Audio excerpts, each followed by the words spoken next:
वंदे पुरुषोत्तमम्। वंदे पुरुषोत्तमम्। आज हम परम प्रेम में श्री श्री ठाकुर अनुकूल चंद्र जी के मुख से स्वामी भक्ति और गुरु भक्ति के संबंध में पुराण के पृष्ठ से कुछ कहानी के बारे में आलोचना रखेंगे।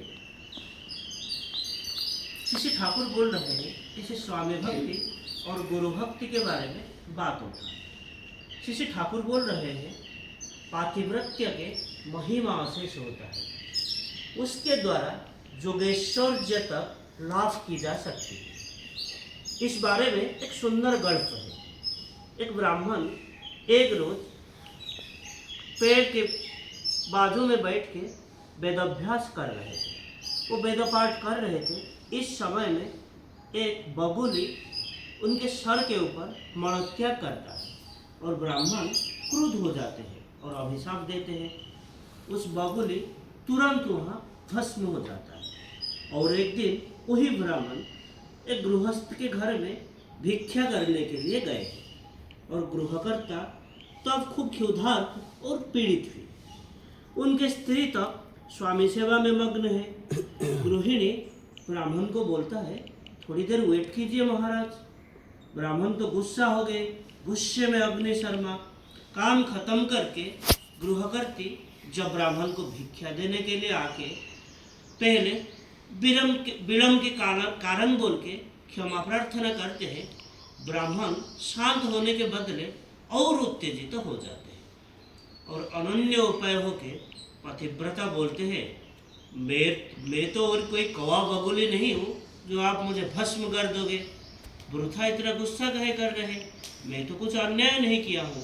स्वामी की परिचर्या में व्यस्त था, इसीलिए थोड़ा सा देरी हो गया है, थोड़ा सा विलम्ब हो गया है। फिर ब्राह्मण इस पतिव्रता के अलौकिक शक्ति के परिचय पाके स्तंभीभूत हो जाते हैं और उनके उपदेश अनुଯାयी शास्त्र तत्व शिक्षा करने के लिए मिथिला स्थित पितृमातृ भक्त धर्मव्यास के निकट जाते हैं।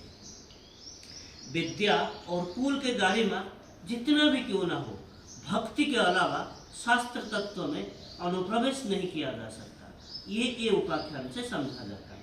पुनश्च निम्न कुलोद्भूत कोई अगर प्रकृत भक्तिमान होता है, उसका भी प्रभुत ज्ञान के विकास होता है। ये उपाख्यान से परिष्कृत। फिर एक बात को विशेष रूप से याद रखना होगा, कोई शूद्र ब्रह्मज्ञान अर्जन पूर्वक विप्र के गुरु भी बन सकता है, किंतु इसका मतलब ये नहीं कि वो कोई उच्च वर्ण के कन्या को विवाह कर सकता। विवाह क्षेत्र में पुरुष के बीज वैभव वो विचार्य होता है। पुरुष के बीज वैभव अगर नारी के बीज संभव उससे समृद्धतर व अंततः समान पर्याय के नहीं होता है, तब ये विवाह जनित प्रजनन क्षेत्र में विपर्जय आ जाता है। बीज अपने स्वातंत्र्य बजाय रख के मिट्टी को आयत में लाके उससे अपने उपयोगी पुष्टि संग्रह नहीं कर पाता है, वरन मिट्टी को बीज को आत्मसात करके उसके वैशिष्ट्य को विकृत कर देता है। वह वीरेंद्र बैठे थे। वीरेंद्र विश्वस्ता बोलते हैं, गुरु भक्ति द्वारा हर किसी शास्त्र के पारदर्शिता अर्जन की बात जो बोला जाता है वो कैसे संभव है। श्री ठाकुर मुस्कुराते हैं और बोलते हैं, आरुणि और उपमन्यु के बात नहीं सुने हो, ये सब के तात्पर्य अच्छे तरह से समझना जरूरी है। आचार्य धौम्य उनके शिष्य आरुणि को भेजे अपने जो जमीन के खेत में उसकी हीड़ को बंधाने के लिए। आरुणि अक्लांत चेष्टा करके उसको जब बांध नहीं पाया, तब वो जल स्रोत को रुकाने के लिए वो खुद वहाँ सो जाते हैं। फिर दिनांते आचार्य महोदय आरुणि को देखने नहीं मिलता, तब उसको ना देख के शिष्यगण के साथ वो निकले आरुणि के संधान में और जमीन के अंत में जाके देखते हैं आरुणि कहीं नहीं दिख रहा है। फिर वो आरुणि कह के बुलाने लगे, तो अपनी जमीन के अंत में आरुणि सोए हुए था। फिर आरुणि उत्तर देते हैं, प्रभु मैं इधर ही सोया हूँ।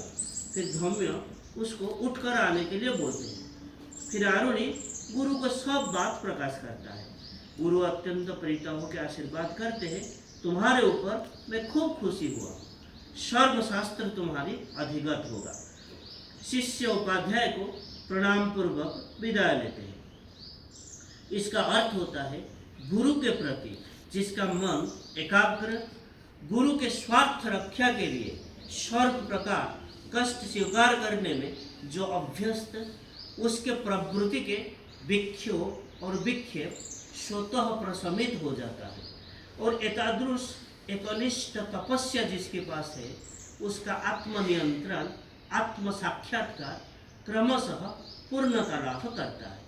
वो खुद को अधिगत कर सकता है। इसको भित्ति करके विश्व के जावतीय जो कुछ भी वो अधिगत कर सकता है। उपमन्यु के भी वही बात है। धम्य के और एक शिष्य था जिनके नाम था उपमन्यु। वो उनको गोपन में दायित्व देते हैं, वो उसको गो पालन की दायित्व देते हैं। उपमन्यु को हृष्ट पुष्ट देख के गुरु एक दिन पूछते हैं, अरे तुम तो बिल्कुल ठाकुर पाकुल होके दिख रहे हो, क्या खा रहे हो? शिष्य बोलते हैं, भिक्षालब्ध जो भी अन्न वही से मैं जीवन धारण करता हूँ। गुरु कहते हैं, भिक्षालब्ध जो कुछ वो तो मुझे दोगे। फिर शिष्य भिक्षालब्ध द्रव्य गुरु को ही देता है। फिर कुछ दिन बाद गुरु शिष्य को अपने खाद्यपेय के बारे में पूछते हैं। उपमन्यु बोलते हैं, मैं पहली बार भिक्षा करके जो पाता हूँ वो आपको समर्पण करता हूँ, और दोबारा जो पाता हूँ उसमें जीवन धारण करता हूँ। गुरु बोलते हैं, वो भी तो उचित नहीं है, इसके द्वारा दूसरे भिक्षु को भी असुविधा होता है, उनको तकलीफ होता है, और तुम भी लोगों को प्रश्रय दिया जाता है। इसके बाद उपमन्यु जो गाय होता है उसके दूध खा के जीवन धारण करते हैं। गुरु एक दिन फिर उसको ये प्रश्न पूछते हैं। उपमन्यु कहता है, गुरु का जो दुग्ध होता है वही खाता हूँ। उपाध्याय बोलते हैं, तुम दूध खाने से बछड़ा का भी असुविधा होगा, और इस तरह तुम दूध मत खाना। फिर कुछ दिन बाद गुरु के वही प्रश्न। उपमन्यु बोलते हैं, बछड़ा के मुंह पे और गुरु के पंधा में जो फैन वो लगे रहता है ना, मैं उसको खा के जिंदा हूँ। ये सुन के गुरु बोलते हैं, बछड़ा शायद तुम्हारे प्रति दया परवश होके ज़्यादा फैन निकालता है, और इसके द्वारा उन लोगों के भी तो असुविधा हो सकता है, तुम और फैन नहीं खाना। फिर इस आधार के सारे रास्ता बंद हो गया, और शिष्य सोचते हैं, आचार्य तो खाने के लिए भी निषेध किए हैं, और गुरु तो चराना होगा, वो तो निषेध नहीं किए हैं, इसीलिए वो खाली पेट में आनंद में गोचारण करता है। और एक दिन भोग की ज्वाला वो सह नहीं पाते हैं, और कुछ अरक के पत्ते वो चबा के खा जाते हैं, और इसकी वजह से वो अंधा हो जाते हैं। और अंधा होके ऐसे हाथ ऐसे इधर उधर करके चलते चलते एक दिन एक कुएं में जाके गिर जाते हैं। गुरु उनको यथा समय में आश्रम को आते हुए ना देखकर शिष्य लोगों के साथ जंगल जाते हैं। फिर जंगल जाके फिर पुकारने लगते हैं, और उपमन्यु उस कुएं के अंदर तो गिरे हुए हैं, और कुएं के अंदर तो सारे वृत्तांत बोलते हैं, और सब मिल के उनको पकड़ के ऊपर लाते हैं। फिर उसके बाद गुरु के उपदेश अनुଯାयी देव वैद्य अश्विनी कुमार की आराधना के बाद उपमन्यु दृष्टि शक्ति लौट पाते हैं, और सुस्थ होके गुरु को जब प्रणाम करते हैं, गुरु आशीर्वाद दे के बोलते हैं, वत्स तुम परीक्षा में उत्तीर्ण हुए, सारे वेद, सारे वेदांत, सारे धर्मशास्त्र अब तुम्हारे निकट प्रतिभात होगा। इतने आघात सह के भी भक्ति विश्वास जिसके अटल रहता है, वो तो प्रज्ञ के राज्य में अधिष्ठित होता है, और उसका क्या सारे ज्ञान उसको मिलता है, उसका क्या ज्ञान प्राप्ति में और कुछ बाकी रहता है। ये घटना आलोचना प्रसंग तृतीय खंड से लिया गया था। आज के लिए इतना ही। वंदे पुरुषोत्तमम्। वंदे पुरुषोत्तमम्। जय जय गुरु।